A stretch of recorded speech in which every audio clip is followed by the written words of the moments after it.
नाज़रीन, नऊं देरो में शहीद बेनज़ीर भुट्टो डिग्री कॉलेज में एकता के हवाले से तकरीब कोठाई वही, जंहिंमें शागिर्दनि पारां टेपलोस पेश करे गीतनि ते रक़्स कयो वियो। इन हवाले से तफ़सील ॿुधाए रहियो आहे नूर मोहम्मद सुमरो।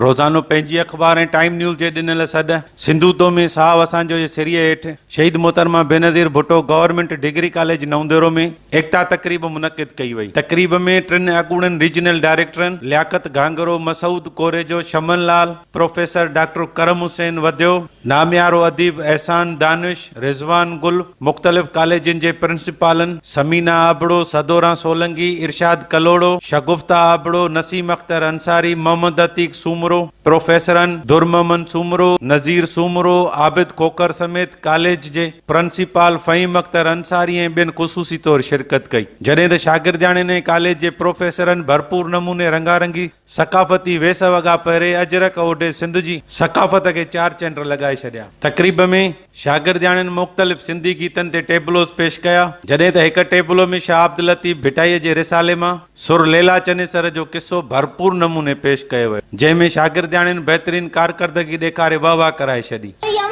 आयो यार मुंहिंजो ई आहे।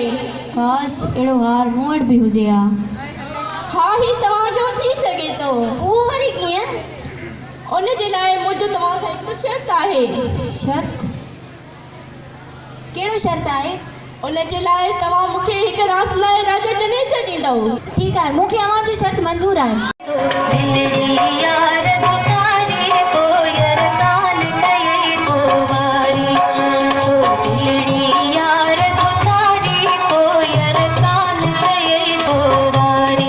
सकाफ़ती तकरीब में शागिर्दाणियुनि पाकिस्तान जे सूबनि सिंध, पंजाब, बलोचिस्तान, KPK ऐं कश्मीर जे सकाफ़ती रंगनि खे धार धार पेश करण बैदि आख़िर में सभिनी होजमालो ते गॾिजी जुमेरणी हेठि वेठलनि खां ख़ूब दाद वसूल कयो।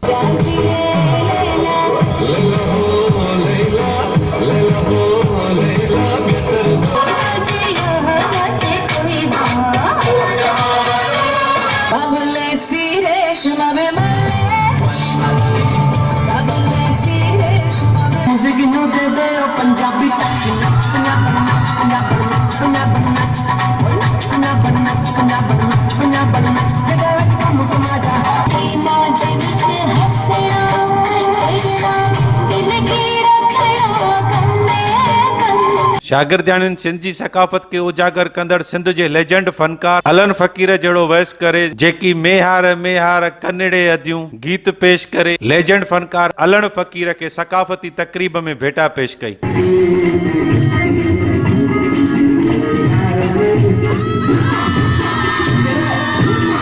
तकरीब में शागिर्दाणियुनि पंहिंजे जज़्बाती तकरीर ज़रिए सिंध जी सकाफ़त खे ज़बरदस्त भेटा पेश कई ऐं कुझु शागिर्दाणियुनि शाह अब्दुल लतीफ़ भिटाईअ जूं वायूं पेश करे ख़ूब दाद हासिल कयो। उन मौक़े ते टाइम न्यूज़ सां ॻाल्हाईंदे हुननि चयो त पंहिंजी अख़बार ऐं टाइम न्यूज़ जे ॾिनल सॾ सिंधूतो में साहु असांजे सिरीअ हेठि 5 डिसंबर ते एकता ॾियारो भरपूर नमूने जोश ऐं जज़्बे सां मल्हाइण जो ऐलान कयो। हे हिकु नियाणियुनि जे तालीम जो हिकिड़ो दर्सगाह आहे त नियाणियूं जेके आहिनि सॼे नस्ल खे संभालींदियूं आहिनि। 5 सूबा ठाहियासीं, सिंध, बलोचिस्तान, खैबर पख्तूनख्वान, गिलगित-बल्तिस्तान, कश्मीर असांजो तयारु थियासीं। ऐं बलोची वेस में आहियां ऐं तव्हांखे महिरबानी आहियूं तव्हां आयो असां लाइ टाइम कढो। असांखे तमामु घणी ख़ुशी थी रही आहे। असां अॼु एकता डे मल्हाए रहिया आहियूं। जो आम गुज़ारे सो जीअंदो रहंदो, मूंखे तारीख़ ऐं तहक़ीक़ ॾिनी पका जो सिंध संवारे सो जीअंदो रहंदो। पंहिंजे सकाफ़त जा पुराणा उहे एडॉप्ट करणु घुरिजनि ताकी इहा शइ असांजी वधे, छो त जेका बि क़ौम आहे उहा ज़िंदा पंहिंजे सकाफ़त सां आहे। सकाफ़ती ईद हर साल जीअं हिन साल बि मल्हाए सिंध अमर सां मोहबत जो वचन वरजायो वेंदो। नूर मोहम्मद सुमरो, टाइम न्यूज़, नवंदेरो।